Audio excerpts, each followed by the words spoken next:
করে নিব। সব মাছের মধ্যে পাবদা মাছ কাটা খুবই সহজ, এটা আর সবগুলো ডিম মাশাআল্লাহ খুব সুন্দর বড় বড় ছিল।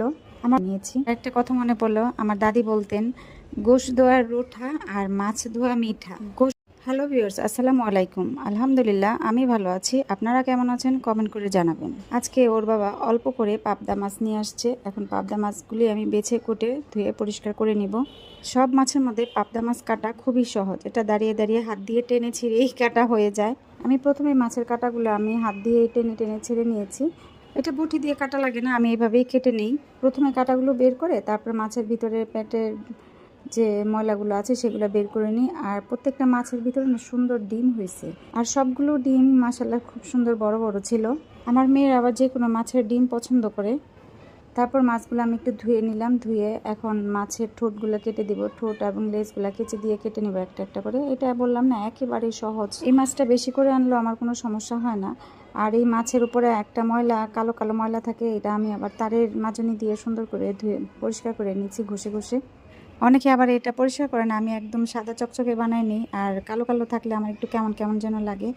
আর প্রত্যেকটা মাছ আমি সুন্দর করে তারের মাজনি দিয়ে এইভাবে হালকা করে একটু ঘষা দিলেই না মাছের যে উপরে কালো ময়লাটা উঠে যায়। তারপর আমি লবণ দিয়ে মাটির একটা আমার হাঁড়ি আছে, ওইটার মধ্যে করে মাছগুলো আমি ধুয়ে একদম সাদা করে নিয়েছি। একটা কথা মনে পড়লো, আমার দাদি বলতেন গোশ ধোয়া রুঠা আর মাছ ধোয়া মিঠা। গোশ বেশি ধুলে গোশের যে একটা স্বাদ আছে সেটা চলে যায়, আর মাছ যত বেশি ধুবে তত পরিষ্কার হবে এবং মাছ খেতে ভালো লাগবে। আর মাছ ধোয়া কম হলে কিন্তু খেতে একদমই ভালো লাগে না। মাছ থেকে আস্তে আস্তে একটা গন্ধ আসে, এইটা হলে তো আমার মেয়েও খাবে না, মেয়ের বাবাও খাবে না। আর পাবদা মাছ ভাজতে গেলে যে পটপট করে ফুটে, আজকে যে আমার চুলার চারপাশ একদম তেল দিয়ে ভরে গেছে পাবদা মাছ ভাজতে, অনেক তেল ছিটে। কিন্তু কি করব, আমার মেয়েরা আবার ভাজা ছাড়া খেতে পারে না, মেয়ের বাবাও খেতে পারে না। আমরা আবার ভাজা ছাড়াও তরকারি রান্না করে খেতে পারি। মেয়ের পছন্দ, মেয়ের বাবার পছন্দেই রান্না করি বেশিরভাগ সময়। আমার পছন্দের রান্না খুবই কম হয়।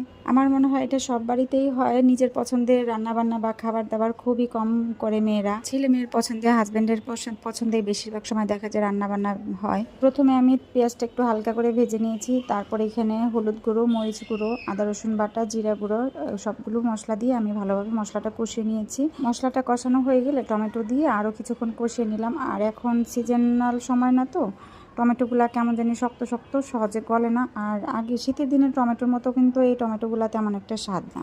আমি আজকে পাবদা মাছটা মিডিয়াম ঝোল দিয়ে রান্না করেছি, কাঁচামরিচ ধনেপাতা দিয়ে এখন নামিয়ে নিলাম। আর কেমন হয়েছে আজকে রান্না কমেন্ট করে জানাবেন।